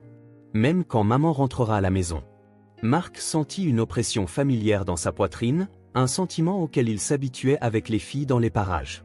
« Si vous voulez, » répondit-il honnêtement. « J'adorerais toujours être votre oncle. » Le sourire qu'Ellie lui adressa valait plus que n'importe quelle affaire qu'il avait jamais conclue. Après le petit déjeuner, Marc jeta un coup d'œil à sa montre. En temps normal, il aurait été à son bureau depuis des heures, dirigeant des réunions, prenant de grandes décisions. Au lieu de cela, il se retrouva par terre dans son salon, aidant Sophie à assembler un puzzle de licorne pendant qu'Ellie dessinait de l'autre côté de la table basse. Son téléphone sonna. C'était Hélène. « Monsieur Davis, les investisseurs s'inquiètent de votre absence prolongée. Le conseil demande une réunion d'urgence. » Marc regarda les filles, absorbées par leurs activités. Une semaine auparavant, il aurait tout laissé tomber pour se précipiter au bureau. « Dites au conseil que la réunion se fera par visioconférence demain après-midi, dit-il. » Et Hélène, s'il vous plaît, annulez tous les voyages d'affaires pour le mois prochain. Mais monsieur, le voyage à Tokyo peut être reporté, interrompit doucement Marc. J'ai des engagements plus importants maintenant. Quand il raccrocha, il vit Sophie le regarder avec ses grands yeux observateurs. Tu es triste, oncle Marc? Non, répondit-il honnêtement. Pourquoi demandes-tu ça? Tu souriais, mais tes yeux sont devenus tristes quand le téléphone a sonné. Marc fut décontenancé par sa perception. C'était vrai qu'une partie de lui regrettait le rythme et l'adrénaline du travail, mais une autre partie, une partie qui grandissait chaque jour, avait découvert une satisfaction différente, plus profonde, dans ses heures simples avec les filles. Je ne suis pas triste, l'assura-t-il. Juste en train de penser à beaucoup de choses à la fois. Maman dit que quand ta tête est trop pleine, tu dois danser, intervint Ellie en se levant. Oncle Marc, tu sais danser? Avant qu'il ne puisse répondre, Ellie courut vers le système de son intégré au mur et commença à appuyer sur des boutons au hasard. Après une certaine confusion, une musique douce emplit l'appartement. C'est de la musique de vieux, déclara Ellie avec dégoût. On a besoin de musique qui fait sauter. Marc gloussa, à la surprise des filles, prit la télécommande et passa à une station pop. Un morceau entraînant retentit des haut-parleurs. C'est mieux comme ça? Demanda-t-il en augmentant le volume. Ce qui suivit fut l'une des choses les plus ridicules et libératrices que Marc ait jamais faites. Lui qui refusait de danser même lors d'événements sociaux se retrouva à sauter et à tournoyer dans le salon avec deux petites filles. Sophie gloussait hystériquement alors qu'il la soulevait, et Ellie créa une chorégraphie composée principalement de pirouettes et de piétinements. Quand la musique s'arrêta enfin, tous les trois s'effondrèrent sur le canapé, haletants et riant. « Tu danses drôlement, oncle Marc », dit Sophie entre deux éclats de rire. « Merci, je crois », répondit-il, réalisant qu'il ne se souciait pas du tout d'avoir l'air ridicule. Cette nuit-là, après que les filles se furent enfin endormies, après 2 histoires et plusieurs négociations de juste 5 minutes de plus, Marc s'assit sur le balcon avec un verre de vin. La ville scintillait devant lui, la même vue qu'il avait toujours eue, mais elle paraissait différente maintenant. Il sortit la petite carte que Sophie avait faite pour sa mère. Des dessins colorés encadraient le message simple « Guéris vite maman ». Nous et oncle Marc t'attendons. Oncle Marc. Le titre sonnait encore étrange, mais d'une bonne manière. Réconfortant. Son téléphone, volontairement en mode silencieux, clignotait de notifications de mails et de messages urgents. Y répondre. Demain, il prévoyait d'emmener les filles à leur appartement pour récupérer plus de vêtements et de jouets. Il pensa faire quelque chose de spécial, peut-être nettoyer l'endroit, le préparer pour le retour de Sarah. C'était le moins qu'il puisse faire.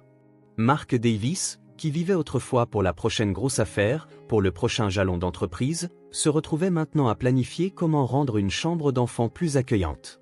Il regarda sa cravate, jetée sur une chaise depuis des jours, inutilisée. Son téléphone négligé. Son emploi du temps réorganisé autour des heures de repas et des siestes au lieu des réunions et des conférences. Il était en train de changer.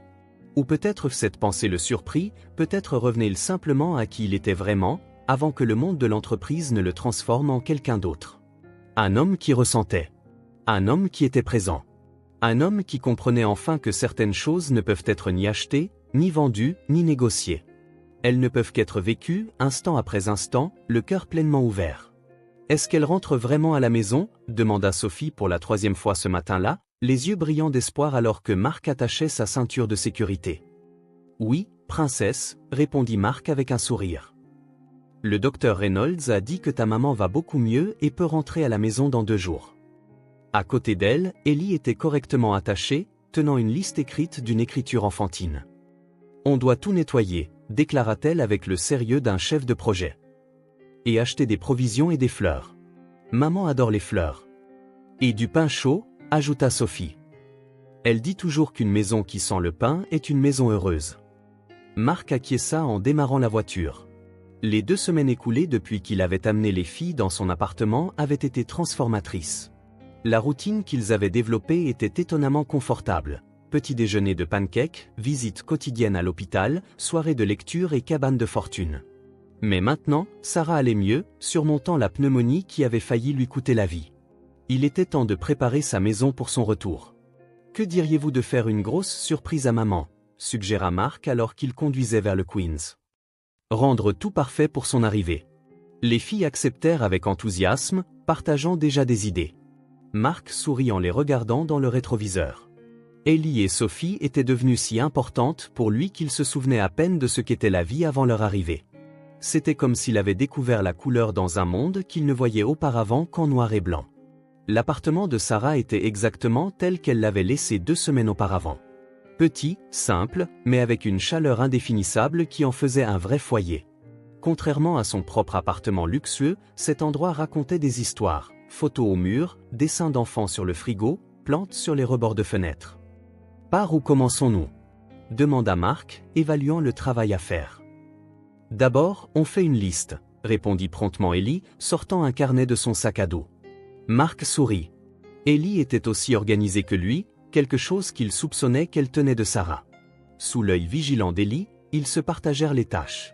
Marc s'occupa des choses en hauteur, nettoyer le plafond, changer les ampoules, atteindre les étagères hautes. Sophie s'occupa de rendre l'endroit joli, arranger les fleurs, mettre de nouveaux dessins sur le frigo. Et Ellie coordonna tout, en plus d'aider au nettoyage général. Oncle Marc appela Sophie, tenant un vase vide. « On peut acheter des marguerites ? Ce sont les préférés de maman. » « Bien sûr, répondit-il, réalisant à quel point il connaissait peu les préférences de Sarah maintenant. Quoi d'autre aimait-elle ? Qu'est-ce qui la faisait sourire ? Des questions qu'il ne s'était pas posées depuis plus de 20 ans, quand ils étaient inséparables. Ils travaillèrent toute la matinée, nettoyant chaque recoin du petit appartement. Marc fut impressionné par la diligence des filles, surtout compte tenu de leur âge. Elles ne se plaignirent pas, ne demandèrent pas de pause. Elles étaient animées par l'amour pour leur mère et l'anticipation de son retour. Vers midi, ils firent une pause pour manger les sandwichs qu'ils avaient apportés, assis par terre dans le salon, la brise printanière entrant par les fenêtres ouvertes. Ils ressemblaient à une petite famille. « Oncle Marc » demanda Ellie entre 2 bouchées, « tu connaissais cette maison avant ?» Marc secoua la tête. « Non, je n'étais jamais venu ici avant, eh bien, avant que vous deux ne m'ameniez. » « Mais tu connaissais maman quand tu étais petit, n'est-ce pas ?» insista Sophie. « Oui, » confirma Marc, sentant ce pincement familier de culpabilité. « Nous étions meilleurs amis quand nous avions à peu près le double de votre âge. »« Alors pourquoi avez-vous arrêté d'être amis ?» demanda Ellie, directe comme toujours. Marc prit une profonde inspiration, cherchant une explication honnête mais adaptée à leur âge. « J'ai déménagé pour mes études, puis je me suis occupé à monter mon entreprise. » Il marqua une pause. J'aurais dû garder le contact. C'était une grosse erreur de ne pas le faire.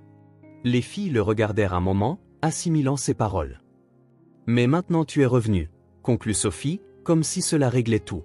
Peut-être que oui, pensa Marc. Peut-être que c'était vraiment aussi simple que ça. Dans la logique d'un enfant, on fait une erreur, on la reconnaît, et on passe à autre chose, sans les couches de culpabilité, de regrets et d'excuses que les adultes accumulent au fil des ans. Oui, accepta-t-il en lui souriant. Maintenant, je suis de retour. Puis, après le déjeuner, ils se remirent au travail. Marc trouva quelques problèmes structurels dans l'appartement qu'il décida de réparer. Un robinet qui goutte, une fenêtre qui ne fermait pas correctement, une marche desserrée dans l'escalier arrière menant à la cour. Des années de gestion de propriété lui avaient donné suffisamment de connaissances pour de petites réparations, et il avait apporté des outils, anticipant le besoin. « Waouh, oncle Marc, tu sais réparer des choses !» s'exclama Sophie en le regardant resserrer les vis de la fenêtre. « Mon père était concierge d'immeuble », expliqua Marc, surpris de partager quelque chose qu'il mentionnait rarement. « Il m'a beaucoup appris quand j'étais enfant. »« Notre grand-père » demanda Ellie, curieuse. La question le surprit. Les filles, d'une certaine manière, tissaient des liens dans leur esprit entre son passé et leur présent, comme s'il était naturel que toutes ces parties de sa vie s'entremêlent. « Oui », dit-il simplement.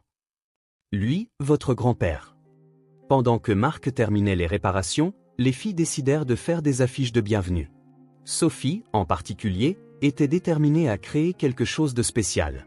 « On peut écrire sur le mur ?» demanda-t-elle, montrant à Marc une boîte de craies de couleur. « Sur le mur ?» répéta Marc, incertain. « Oui, maman nous laisse dessiner sur ce mur-là, » expliqua Ellie, pointant une section du salon peinte avec de la peinture ardoise. « C'est notre mur spécial. » Marc sourit, soulagé. Un instant, il avait imaginé Sophie gribouillant avec des marqueurs permanents sur des murs fraîchement nettoyés. Dans ce cas, Je pense que c'est une excellente idée. Sophie se concentra sur son chef-d'œuvre, écrivant soigneusement « Bienvenue à la maison maman », en grosses lettres colorées, entourées de cœurs, de fleurs et de ce qui semblait être 3 bonshommes allumettes, 2 petits et un grand, se tenant la main. Voyant les filles occupées, Marc décida d'organiser la chambre de Sarah. C'était le seul endroit qu'elles avaient à peine touché, voulant respecter son intimité. Mais au moins, des draps propres et de l'air frais s'imposaient. La pièce était simple mais confortable. Un lit double avec une couette fleurie, une petite coiffeuse, une vieille armoire et une commode. Au mur, d'autres photos, principalement des filles à différents âges, et quelques-unes d'une femme plus âgée que Marc supposa être la mère de Sarah, maintenant décédée. En changeant les draps, il remarqua qu'un tiroir de la commode était légèrement ouvert, quelque chose coincé à l'intérieur l'empêchant de se fermer. À contre-cœur, mais craignant que ce ne soit important, il l'ouvrit davantage pour régler le problème. C'était un tiroir d'objets personnels, lettres, cartes, petits souvenirs, le genre de choses que les gens gardent par valeur sentimentale. L'objet qui empêchait le tiroir de se fermer était une petite boîte en bois, déplacée. Marc prit la boîte pour la repositionner et remarqua que son couvercle était lâche. Sans le vouloir, quelques objets tombèrent dans le tiroir ouvert, une broche vintage, un bracelet de perles colorées et une vieille photo délavée, face contre terre. En ramassant les objets tombés, Marc retourna la photo et se figea. C'était eux. Sarah et lui, adolescents, assis sur le trottoir devant sa maison de Pittsburgh. Il devait avoir 16 ans, grand, maigre, maladroit, avec des cheveux plus longs qu'il ne les porterait jamais maintenant. Sarah avait peut-être 14 ou 15 ans, les cheveux tressés et un sourire qui illuminait son visage. Ils étaient côte à côte, les épaules se touchant, riant de quelque chose de oublié. Les mains tremblant légèrement, Marc retourna la photo. Au dos, de l'écriture arrondie qu'il reconnaîtrait entre toutes, une courte phrase, « Mon meilleur ami ». Quelque chose se brisa en lui. Soudain, il était à genoux sur le sol, tenant toujours cette photo, les larmes coulant sans avertissement ni contrôle. C'était la preuve physique de ce qu'il avait abandonné. Pas seulement une amitié, mais un lien fondamental avec qui il était. Sarah l'avait gardé vivant dans sa mémoire, préservant cette photo comme un trésor, même après qu'il l'eût quittée sans regarder en arrière. Pendant qu'il bâtissait son empire, concluait des affaires, amassait des millions, elle s'accrochait à cette simple photographie, ce rappel d'un garçon qui avait promis de revenir et ne l'avait jamais fait. Marc pleura silencieusement, seul dans cette pièce, serrant le souvenir physique de qui il avait été. Il pleura non seulement de regret, mais aussi de gratitude d'avoir encore une chance, qu'elle l'ait gardée, même alors qu'il l'avait oubliée. Les voix joyeuses des filles dans la cour ramenèrent Marc au présent. Il essuya rapidement ses larmes et replaça délicatement la photo dans la boîte, la remettant dans le tiroir. Mais il savait que l'image et ce qu'elle représentait resteraient avec lui pour toujours. Prenant une profonde inspiration, il se dirigea vers la fenêtre. En bas, dans la petite cour, Ellie et Sophie étaient sur une vieille balançoire en pneus suspendue à l'unique arbre. Elles riaient et criaient, se poussant à tour de rôle. La scène le transporta instantanément dans son passé. Lui et Sarah, pas beaucoup plus âgés qu'Ellie, jouant dans un parc similaire. Sarah l'exhortant toujours à aller plus haut, à ne pas avoir peur, croyant toujours qu'il pouvait tout faire. « Tu y arriveras, Marc. Je crois en toi. » Des mots prononcés il y a plus de 20 ans, mais résonnant maintenant comme si elle était à côté de lui. Des mots qui avaient façonné sa vie plus que n'importe quel livre d'affaires ou mentor qu'il ait jamais eu. Sans une seconde de réflexion, Marc descendit et sortit dans la cour. « Oncle Marc !» cria Sophie quand elle le vit. « Viens jouer avec nous. » Marc jeta un coup d'œil à sa montre, une habitude automatique, puis, d'un geste délibéré, l'enleva de son poignet et la glissa dans sa poche. « À quoi jouons-nous » demanda-t-il en s'approchant. « Aux astronautes dans l'espace » expliqua Ellie en désignant la balançoire en pneu. « Le pneu est notre vaisseau spatial, et ce quoi-là, c'est la station spatiale » ajouta Sophie en désignant un amas de boîtes et de chutes de bois disposées sous l'arbre. « Je peux être un astronaute aussi » demanda Marc, se sentant étonnamment timide, comme s'il demandait à rejoindre un club exclusif. Les filles échangèrent des regards, comme pour évaluer s'il était qualifié. « Tu dois porter le casque de sécurité » décida finalement Ellie en lui tendant un seau en plastique retourné. Marc, qui dirigeait des réunions du conseil avec une autorité inébranlable, plaça docilement le casque sur sa tête. Puis, sous les instructions détaillées de 2 commandantes âgées de 5 et 4 ans, il se lança dans une mission spatiale de jardin. Ils sautillèrent dans l'espace, la pelouse, collectèrent des échantillons extraterrestres, feuilles et petites pierres, et affrontèrent une tempête de météores, Sophie lançant du papier froissé. À un moment donné, en réparant la station spatiale, reclouant une planche lâche sur la vieille cabane de jeu, Mark se surprit à rire. Pas le rire poli des événements sociaux, mais un vrai rire du ventre, venant du plus profond de lui-même. Il ne se souvenait pas de la dernière fois qu'il avait ri ainsi. Le soleil commençait à se coucher quand ils s'affalèrent enfin sur l'herbe, épuisés par leur aventure spatiale. Sophie posa sa tête sur les genoux de Mark tandis qu'Ellie démantelait soigneusement la station spatiale. « Est-ce que maman aimera la surprise ?» demanda Sophie, regardant le ciel alors que les premières étoiles apparaissaient. « Elle va adorer », assura Mark en lui caressant doucement les cheveux. « Vous deux avez fait un travail incroyable. » Ce qu'elles avaient fait allait bien au-delà du nettoyage. Elles avaient transformé un espace vide en un foyer à nouveau. Elles n'avaient pas seulement réparé des choses, elles avaient rempli chaque recoin d'amour et d'anticipation. Assis là, Sophie presque endormie sur ses genoux, Ellie fredonnant doucement en rangeant la cour, Mark ressentit quelque chose qu'il n'avait pas reconnu depuis si longtemps qu'il ne savait presque plus ce que c'était, la paix. Pas l'absence de conflit ou la conclusion réussie d'une affaire. Une paix profonde et authentique qui venait du fait d'être exactement là où il devait être, faisant exactement ce qu'il devait faire. Dans cette petite cour, derrière un modeste appartement du Queens, Mark Davis, le milliardaire, le titan des affaires, le bâtisseur d'empire, trouva enfin ce que son argent n'avait jamais pu acheter. Et il sut, avec la certitude qui ne vient que lorsque quelque chose change fondamentalement en nous, qu'il ne serait plus jamais le même. La photo dans le tiroir, mon meilleur ami, n'était pas seulement un souvenir du passé. C'était un aperçu de l'avenir qu'il voulait maintenant reconstruire.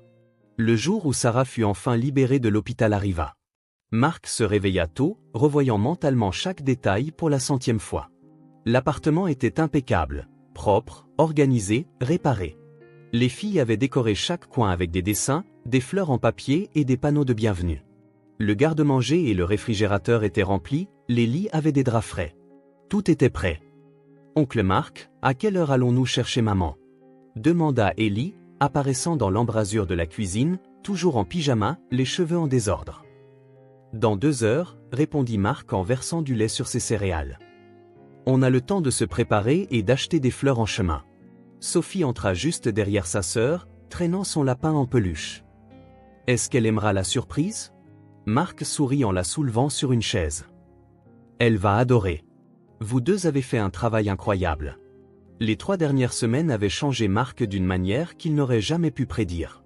L'homme qui servait maintenant des céréales à 2 enfants, qui savait exactement comment Sophie aimait son lait, tiède avec un peu de miel, et quelle brosse fonctionnait le mieux pour les nœuds d'Ellie, était presque méconnaissable par rapport au PDG implacable de Davis Enterprises.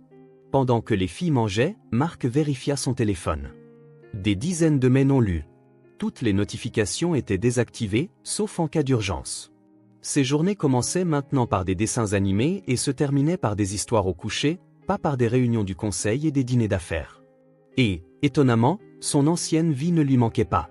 L'hôpital presbytérien était baigné de soleil ce matin-là quand ils arrivèrent pour chercher Sarah. Les filles coururent en avant, excitées de voir leur mère, tandis que Mark suivait, portant un grand bouquet de marguerites et de gerbera colorées. Lorsqu'ils entrèrent dans la chambre, Sarah était déjà habillée et assise sur le bord du lit, parlant avec le docteur Reynolds. Son visage était encore un peu pâle, mais ses yeux brillaient d'une manière que Mark n'avait pas vue depuis leur adolescence. « Maman !» crièrent les filles à l'unisson, se précipitant pour la serrer dans leurs bras. Sarah les enlaça, fermant les yeux un instant comme pour absorber chaque sensation de cette étreinte. Mark se tenait près de la porte, observant, se sentant à la fois inclus et comme un observateur privilégié. Quand Sarah rouvrit les yeux, elle croisa le regard de Mark pendant un instant silencieux. Quelque chose passa entre eux, gratitude, compréhension, et quelque chose d'autre qu'aucun des deux n'était encore prêt à nommer. « Regarde ce qu'on a apporté », dit Sophie, désignant les fleurs que Mark tenait. « Elles sont magnifiques », sourit Sarah alors que Mark s'avançait et les lui tendait. « Tes préférées ?» dit-il doucement. « Les filles me l'ont dit. » Sarah parut surprise, non seulement par les fleurs, mais par le fait qu'il ait pris le temps d'apprendre ce petit détail à son sujet. Le docteur Reynolds donna quelques dernières instructions aux médicaments, repos, rendez-vous de suivi, puis, enfin, ils furent libres de partir. Mark attrapa la petite valise de Sarah tandis qu'Ellie et Sophie tenaient chacune une de ses mains, parlant avec enthousiasme de toutes les surprises qu'elles avaient préparées. Ne racontez pas tout maintenant, taquina Marc avec un sourire, sinon ce ne sera plus une surprise. Dans la voiture, les filles pouvaient à peine tenir en place, leur excitation débordant. Sarah était assise sur le siège passager, l'air un peu épuisé rien qu'en marchant de l'hôpital au parking. « Ça va ?» demanda Marc doucement, tandis que les filles se disputaient à l'arrière pour savoir quelle partie de la surprise leur mère devrait voir en premier. « Ça va ?» acquiesça Sarah, son sourire doux. « Juste encore un peu fatiguée. Mais heureuse. Très heureuse. » Elle le regarda un instant, ses yeux scrutant son visage.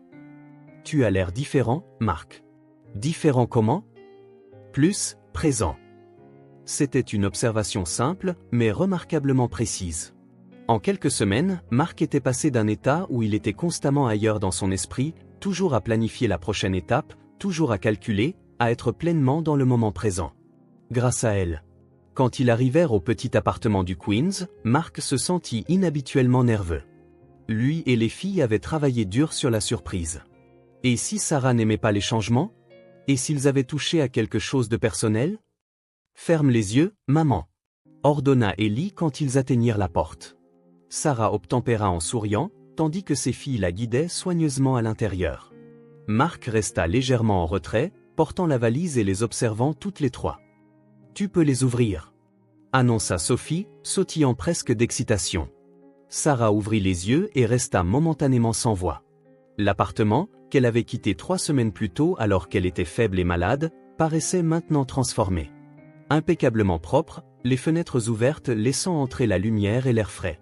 Des vases de fleurs fraîches ornaient le salon. Sur le mur ardoise, un message coloré disait « Bienvenue à la maison maman », entouré de cœurs et d'étoiles. Plus impressionnantes encore étaient les petites réparations. Plus de robinets de cuisine qui fuient, la marche arrière était solide, de nouveaux rideaux pendaient aux fenêtres, et des dizaines d'autres détails qu'elle n'avait probablement pas encore remarqués. « Vous avez fait tout ça ?» demanda Sarah, la voix tremblante d'émotion. « Oncle Marc a réparé les choses cassées », dit fièrement Sophie. « Il sait utiliser les outils.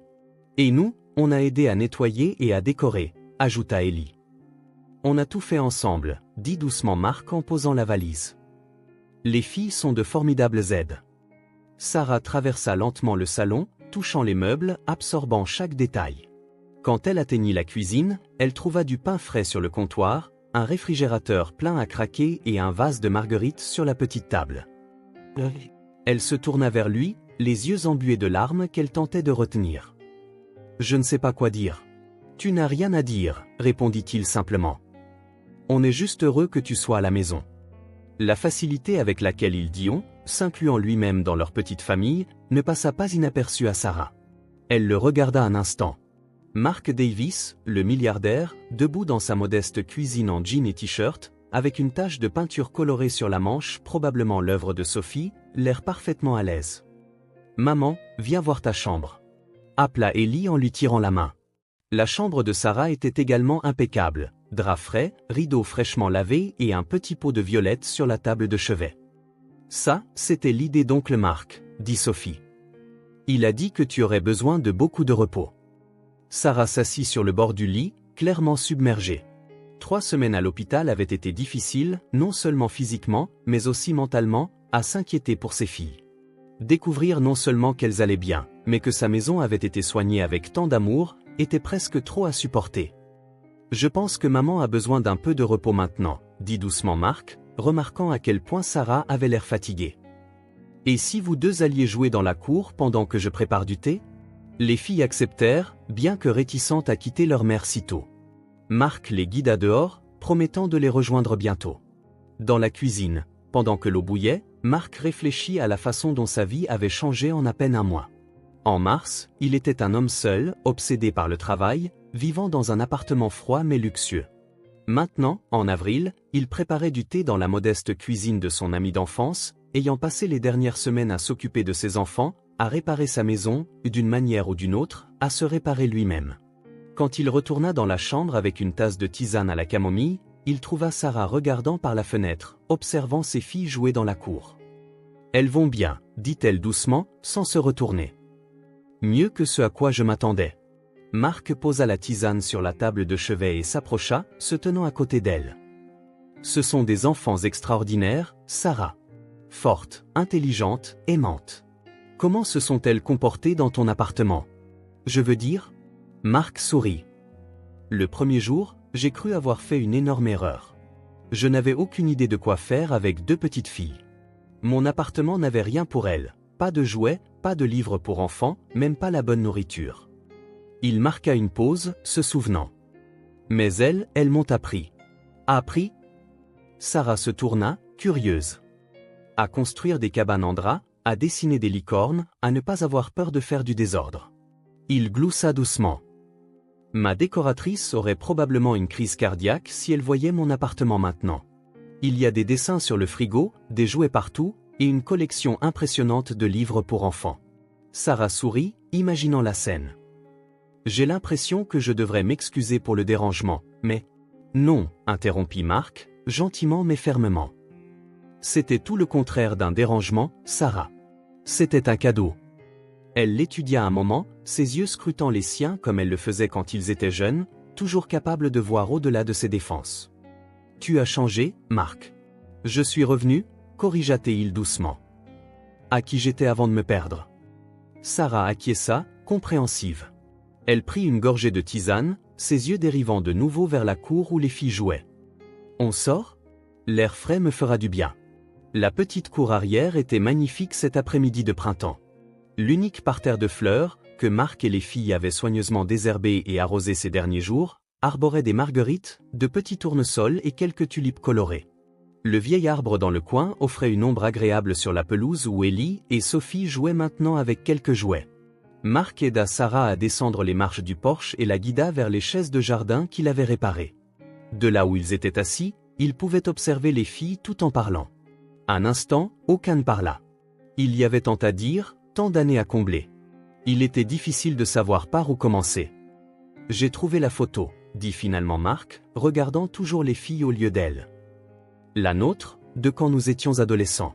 Au dos, il y avait écrit « Mon meilleur ami ». Sarah termina en souriant doucement. Je me demandais si tu la verrais. Pourquoi l'as-tu gardée? La question lui échappa avant qu'il ne puisse l'arrêter. Sarah resta silencieuse un moment, réfléchissant. Ce n'était pas une décision consciente, tu sais. Je ne me suis pas dit, je vais garder ça au cas où il reviendrait un jour. C'était juste une partie importante de ma vie. Une bonne partie. Elle marqua une pause. Tu comptais pour moi, Marc. Même après que nous ayons pris des chemins séparés. Marc sentit une boule dans sa gorge. Je suis désolé de ne pas être resté en contact. De ne pas être revenu comme je l'avais promis. Tu construisais ta vie. Ce n'est pas une excuse. Non, acquiesça-t-elle. Ça ne l'est pas. Mais c'est compréhensible. Tu as toujours voulu plus. Tu as toujours su qu'il y avait quelque chose de plus grand qui t'attendait là-bas. Sarah regarda les filles un moment. J'avais mes propres rêves aussi. Certains se sont réalisés, d'autres non. Mais j'ai fait la paix avec le chemin que j'ai choisi. Marc étudia son profil. Le même nez légèrement retroussé, le même menton déterminé. Sarah avait toujours eu une beauté discrète, celle qui n'exigeait pas l'attention mais qui restait avec vous. Je veux aider, dit-il enfin. Avec les filles. Avec tout. Sarah se tourna pour lui faire face, ses yeux soudain méfiants. Marc, pas comme de la charité. Non, clarifia-t-il rapidement. Et je n'essaie pas d'acheter ton pardon ou d'apaiser ma culpabilité. Alors pourquoi? Parce que je tiens à vous. À vous trois. Il prit une profonde inspiration, triant ses pensées. Je veux assurer leur avenir. L'école, la sécurité. Mais aussi, l'amour. Le dernier mot sortit presque comme un murmure, comme s'il était lui-même surpris de le dire. Mais c'était vrai. Au cours de ces semaines avec Ellie et Sophie, Marc avait redécouvert sa capacité à aimer, à se soucier profondément, à faire passer les besoins des autres avant les siens. Sarah le regarda un long moment, les larmes montant aux yeux. « Merci d'être revenu, tel que tu es », dit-elle finalement, la voix étranglée par l'émotion. Pas comme quelqu'un qui veut tout réparer, mais comme quelqu'un qui veut rester. La distinction était cruciale, montrant à quel point elle le connaissait encore bien. Peut-être mieux qu'il ne se connaissait lui-même. L'ancien Marc serait arrivé avec des avocats et des documents, créant des fonds fiduciaires et des plans éducatifs parfaits, maintenant une distance émotionnelle sûre. Ce nouveau Marc, ou peut-être le Marc original, redécouvert, voulait être impliqué, être présent, faire partie de leur vie. Oncle Marc, viens voir ce qu'on a trouvé, appela Ellie de l'autre côté de la cour, où elle et Sophie étaient accroupies au-dessus de quelque chose par terre. Vas-y, sourit Sarah. Le devoir t'appelle. Marc se leva mais hésita. Tu es sûr que ça ira toute seule une minute? Je suis chez moi. Entouré des gens que j'aime. Je vais mieux que bien. Il acquiesça et se dirigea vers les filles, qui avaient découvert une petite famille de coccinelles sous une feuille. S'agenouillant sur l'herbe pour les admirer, Marc réalisa à quel point l'image devait paraître surréaliste. Lui, le cadre supérieur, accroupi dans un jardin de banlieue, s'émerveillant devant de minuscules insectes avec 2 jeunes enfants, pendant que leur mère observait depuis le porche. C'était une scène si simple, si ordinaire, et pourtant, elle signifiait tout. Quand il retourna auprès de Sarah, elle avait fermé les yeux, profitant du soleil de l'après-midi. Il s'assit tranquillement, ne voulant pas troubler sa paix. Sans ouvrir les yeux, Sarah tendit la main, cherchant la sienne. Marc la prit sans hésitation, leurs doigts s'entrelaçant naturellement, comme si 20 ans de séparation n'avaient été qu'un bref interlude. « Tu es revenu, » dit-elle doucement, ouvrant enfin les yeux pour le regarder. « Et maintenant, je reste » répondit-il en lui serrant doucement la main. Le soleil commençait à se coucher, jetant une lueur dorée sur la petite cour où Ellie et Sophie dansaient parmi les fleurs, chassant les derniers papillons de la journée. Une brise légère transportait le parfum des fleurs et le son des rires des filles. Sarah appuya sa tête sur l'épaule de Marc, un geste si naturel qu'on aurait dit qu'il le faisait tous les jours depuis 20 ans. Assis là, sa main dans la sienne, observant ces 2 petites vies qui avaient, sans le savoir, transformé la sienne, Marc Davis comprit enfin ce qu'il avait cherché pendant toutes ces années de réalisation. Ce n'était ni le succès, ni la richesse, ni la reconnaissance. C'était l'appartenance. C'était ce sentiment d'être exactement là où il devait être, avec exactement ceux avec qui il devait être. Parfois, tout ce dont nous avons besoin pour nous retrouver, c'est d'une simple cour arrière, de 2 petites mains, et de quelqu'un qui a gardé notre souvenir vivant. Et tandis que le jour se transformait doucement en nuit, 2 âmes qui avaient autrefois marché ensemble, puis s'étaient séparées, retrouvèrent leur chemin l'une vers l'autre. Non pas telles qu'elles étaient avant, mais telles qu'elles étaient devenues, plus sages, plus mûres, plus conscientes de la valeur précieuse du lien qu'elles partageaient. À l'horizon, les premières étoiles scintillaient, témoins silencieux d'une amitié qui, après 20 ans de sommeil, commençait enfin à renaître. Si cette histoire vous a touché, abonnez-vous à la chaîne et activez les notifications pour ne pas manquer les prochaines. Laissez un j'aime car cela aide cette histoire à être recommandée à plus de personnes. À la prochaine.